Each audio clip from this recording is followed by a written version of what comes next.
নমস্কাৰ মই অজয় দলে সকলোকে হেজে টিউটৰিয়েল ইউটিউব চেনেলটোলৈ স্বাগতম জনাইছোঁ।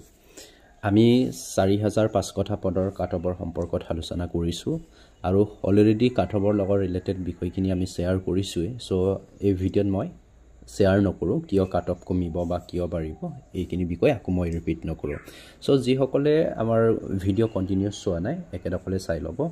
অলৰেডি আমি লখিমপুৰ বৰপেটাৰ LPUPৰ কাটঅফৰ সম্পৰ্কে আলোচনা কৰিছোঁ।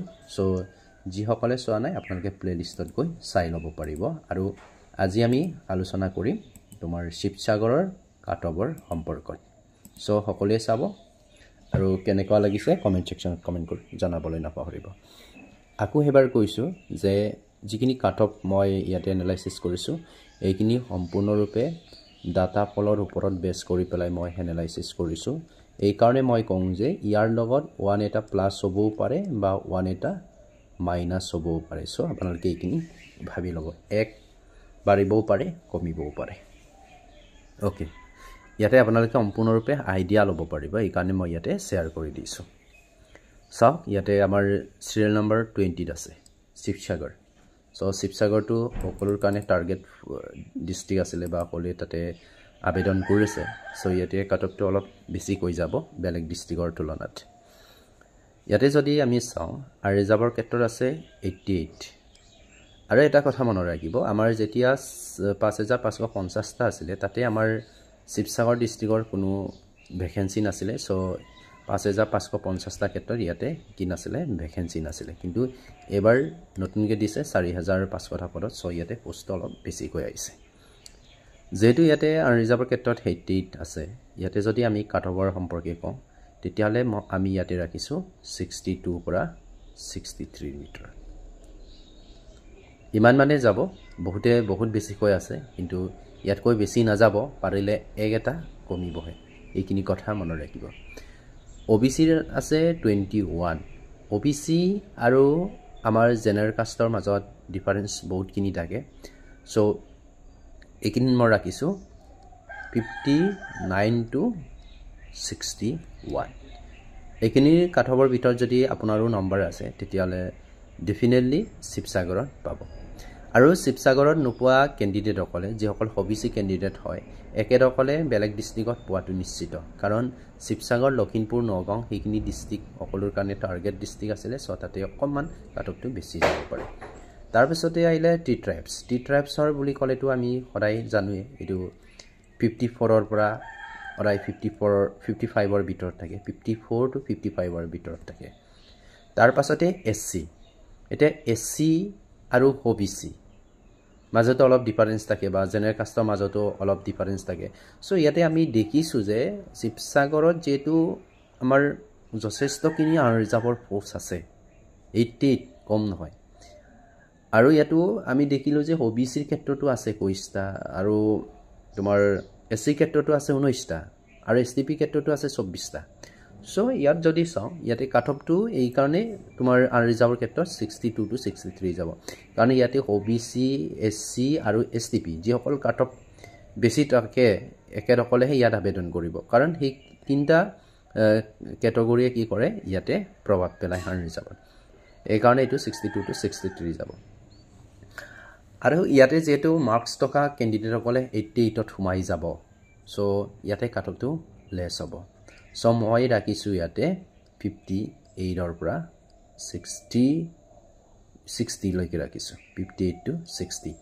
আৰু এটা কথা লক্ষ্য কৰি আছোঁ মই ডাটা পলত SCৰ কেণ্ডিডেটবিলাক 58ৰ পৰা 60ৰ ভিতৰতে আছে। মই যদি কওঁ 80% কেণ্ডিডেটৰ মানে 100জনৰ ভিতৰত 80জন কেণ্ডিডেটৰে আমাৰ SC কেটেগৰীৰ 58 to 60 আছে। মই নকওঁ যে বাকী অকলৰ 64 বা 65 নাই, তেনেকুৱা কেণ্ডিডেট আছে, কিন্তু আমাৰ এভাৰেজটো যদি চাওঁ SC কেটেগৰীৰ কিমান থাকে 58ৰ পৰা 60ৰ ভিতৰত থাকে। 58 to 60 সেই কথাটো মনত ৰাখিব লাগে দেই, 58 to 60ৰ ভিতৰত থাকে এভাৰেজখিনি SCৰ ক্ষেত্ৰত। সো এইকাৰণে মই ৰাখিছোঁ ইয়াতে ইমানমান যাব। তাৰপাছতে আহিলে STP টো আৰু কমিব ইয়াতে। এবাৰটো মই ভাবিছোঁ কাৰণ আগৰটো আমি শুনিছিলোঁ বহুত কাট অফ যাব বা অন্যান্য ডিষ্ট্ৰিক্টত এইবাৰতো যদি আপোনালোকৰ লাক কি আছে তেতিয়াহ'লে একদম লাষ্ট কেণ্ডিডেটজনৰ 56ৰ পৰা তোমাৰ 56 to 58ৰ ভিতৰত থাকিব এইটো বহুত কম যেন লাগিলেও উপায় নাই কিন্তু এইমতে যাব কাৰণ অকল শিৱসাগৰতে ফাৰ্ষ্ট প্ৰিফাৰেন্স সকলোৱে দিয়া নাই প্ৰায়ভাগ মানুহে শিৱসাগৰটোক থাৰ্ড প্ৰিফাৰেন্স দিছে আৰু থাৰ্ড প্ৰিফাৰেন্স দিয়াৰ কাৰণে যিসকলৰ কাট অফ বহুত বেছি আছে একলে অট'মেটিকেলি নিজৰ হোম ডিষ্ট্ৰিক্টলৈ গুচিহে যাব দেখোন হোম ডিষ্ট্ৰিক্টলৈ গুচি যোৱাৰ কাৰণে একেদকলৰ কাট অফটো নাইকিয়া হ'ব তাৰ মানে কম মাৰ্ক থকা প্ৰাৰ্থীও সোমাব অৰ্থাৎ আমাৰ যিটো ফাইনেল মেৰিট লিষ্ট হ'ব সেইটো আমাৰ 56 to 58ৰ ভিতৰত থাকিব এই কথাটো মনত ৰাখিব তাৰ পাছতে ইয়াতে আহিলে আমাৰ এইটো ST হিলছ 8টা আছে ইয়াতে ST হিলছৰ কেণ্ডিডেটটো তাতে অলপ বেছি হয় হোম ডিষ্ট্ৰিক্টত যেহেতু প্ৰিফাৰেন্সটো দিব সো মই ইয়াতে ৰাখিছোঁ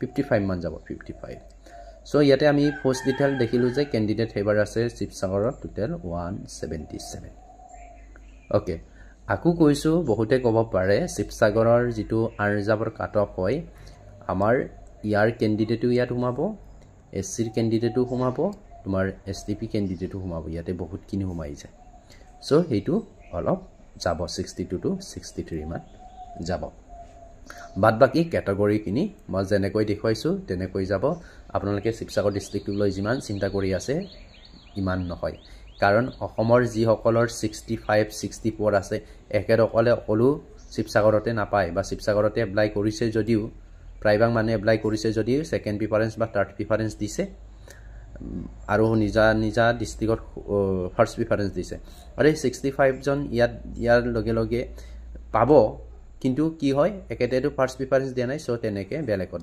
ডিষ্ট্ৰিক্টলৈ গুচি যাবগে ইয়াতে গুটেইগাল অসমৰ গুটেই মাৰ্ক টকা কেণ্ডিডেটে ইয়াতে এপ্লাই কৰা নাই বেলেগ ডিষ্ট্ৰিক্টও চয়েস কৰিছে এটা কথা মনত ৰাখিব হোৱাটছআপ গ্ৰুপ বা বিভিন্ন সোশ্যাল মিডিয়া প্লেটফৰ্ম বিলাক অদাই বেছিকে কয় আপোনালোকে ভাবিছিলে নে 54 লৈকে আমাৰ বিভিন্ন কাষ্টৰ কাট অফ 5550 তাত কমিব বুলি বহুতে কৈ আছিলে 63 to 64 থাকিব কাটাং এটো কোড আছে নাই নহয় সো তেনেকৈ এখন দুখন ডিষ্ট্ৰিক্টত যাব পাৰে এটো ডাঙৰ কথা নহয় যায় কিন্তু এইবাৰ নহয় এবাৰ আইছো ইউপিৰ ক্ষেত্ৰত আপাৰ প্ৰাইমাৰী ক্ষেত্ৰত আৰু যিসকল আমাৰ কন্টেন্ট ক্ৰিয়েটৰ আমাৰ ব্লাডাৰ এণ্ড সিস্টাৰহত আছে একেদকলে খুব ধুনিয়াকৈ নেগেটিভ কমেন্ট কৰিবাহে আমাৰ কেণ্ডিডেটসকলক ডিমোটিভ কৰিবাহে কমেন্ট সেকশনত একেদকলক আৰু ধন্যবাদ দিছো আৰু ভগৱানৰ ওচৰত ধোৱা কৰিছো যাতে আৰু আশীৰ্বাদ দিও আপোনালোকে যিমান পাৰে আঙুলিবিলাক স্পিডত চলাই নেগেটিভ কমেন্ট বিলাক লিখি আমাৰ কেণ্ডিডেটসকলক ডিপ্ৰেছন কৰিবৰ কাৰণে এটো আমাৰ শিৱ বাবাৰ ওচৰত প্ৰাৰ্থনা কৰিছো যিমানখিনি নেগেটিভ কমেন্ট আছে একেদকলে প্ৰায় আহে ইয়াতে 1.5 সাবস্ক্ৰাইবাৰ টকা তেনেকুৱা বিলাক মই চেক কৰিছো সব কন্টেন্ট ক্ৰিয়েটৰ বিলাকে নেগেটিভ কমেন্ট বিলাক আহে আপোনালোকেও যদি কন্টেন্ট বনোৱাৰ যদি ইমান পাৰফেক্ট আছে কন্টেন্ট বনাব পাৰে আমিটো ভাডা নিদু চাব আপোনালোকৰ যদি এনালাইসিসটো লজিক্যাল হয় ডেফিনেটলি চাব ভিডিও বনাও আমাৰ ভিডিওত কুচুৰি টকাতকৈ সো এইখিনিকে কলো এতিয়া আইছো শিৱসাগৰৰ আছে 21 আৰু ৰিজাৰ্ভৰ ক্ষেত্ৰতে ইয়াতে আলোচনা কৰিম আপাৰ প্ৰাইমাৰী ক্ষেত্ৰত ইয়াতে বেলেগ কাষ্টৰ লগত আলোচনা কৰিব নহয় এতিয়া অসা কথা যদি কম মই যদি সিধাকে কম এবাৰ ইউপিৰ ক্ষেত্ৰটো কাটঅফটো অলপ যাব ইউপিৰ কাটঅফটো যাব যতে নহক ইউপিৰ কাটঅফটো এবাৰ যাব সো ইয়াত যদি আমি চাও তেতিয়ালে ইয়াতে আমি ৰিজাৰ্ভৰ ক্ষেত্ৰত 68 ৰাখিছো কিমান ৰাখিছো 68 ৰাখিছো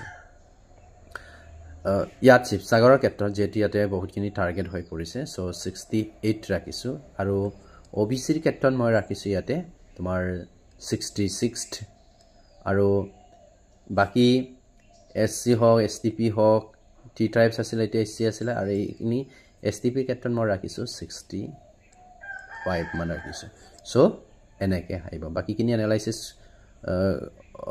কৰিব নাই আৰু এটো তিনটা আছিল ন 3টা আছে 4টা নহয় এইটো ঠিক আছে আৰু টোটাল 33টা আছে তাৰ মানে শিৱসাগৰ ডিস্ট্ৰিক্টলৈ এবাৰ 4500 কথাৰ এপইন্টমেন্টৰ সময়ত কিমান যাব 33 জন আপাৰ প্ৰাইমাৰী টিচাৰে যাব সো ইয়াতো সময় আছে সময়ত বা কিমান কোড কেনেকে কমায় এইখিনিও আছেগে কাৰণ 5550টাৰ ক্ষেত্ৰতো যথেষ্ট পোষ্ট কমাই দিলে কিন্তু অফিচিয়ালি আমাৰ পাৰ্টিসকলক জনাই নিদিলে যে এইটো কাৰণতে এইখিনি হল কৰা হৈছে বা এনেকুৱা হৈ আছে এইটো সিচুৱেশ্যনত গোটেইখিনি পোষ্ট দিয়া নাই বুলি কিন্তু জনাই নিদিলে পোষ্টখিনি থাকিব সো আমি আশা ৰাখিছো নতুন বিজ্ঞাপনটো সোনকালে আহক যাতে আমাৰ টেট উত্তীৰ্ণ সকলো পাৰ্টিয়ে পুনৰবাৰ এটা সুযোগ পাওক যেটো বহুত দিন ভ্যাকেন্সি লোৱা নাছিলে ওলাইছে যদি কম পোষ্ট ওলাইছে সো আমি বিচাৰিছো এবাৰ 6000তকৈ বেছি ভ্যাকেন্সি হলা আৰু 6000 মানে দিব তাতকৈ বেছি নিদিব কাৰণ আমি এডুকেশ্যন ডিপাৰ্টমেন্টৰ লগত জড়িত মানুহ বিষয়খিনি চাইছো ইমান এটাও নহব 6k মান এবাৰ ভ্যাকেন্সি ওলোৱাৰ পূৰ্ণ সম্ভাৱনা আছে কিন্তু এই ভ্যাকেন্সিটো কেতিয়া দিয়ে এতিয়ালৈকে আমি ক'ব পৰা নাই তথাপিও আমি এক্সপেক্ট কৰিছো ডিসেম্বৰ মান্থত লাষ্টত এনিৱে ইয়াৰ পাছত আমি ইয়াৰ পৰৱৰ্তী ভিডিঅ'ত আমি ভাবিছো অলৰেডি আমি কামৰূপৰ বিষয় ডিসকাস কৰিলো লখিমপুৰ বৰপেটাৰ বিষয় ডিসকাস কৰিলো এবাৰ আমি ডিসকাস কৰিম বহুতে কমেন্ট কৰি আছে যে গোলাঘাটৰ পাৰ্টিসকলে বেছিকৈ কমেন্ট কৰি আছে সো আমি নেক্সটত গোলাঘাটৰ সম্পৰ্কে আলোচনা কৰিম থ্যাংক ইউ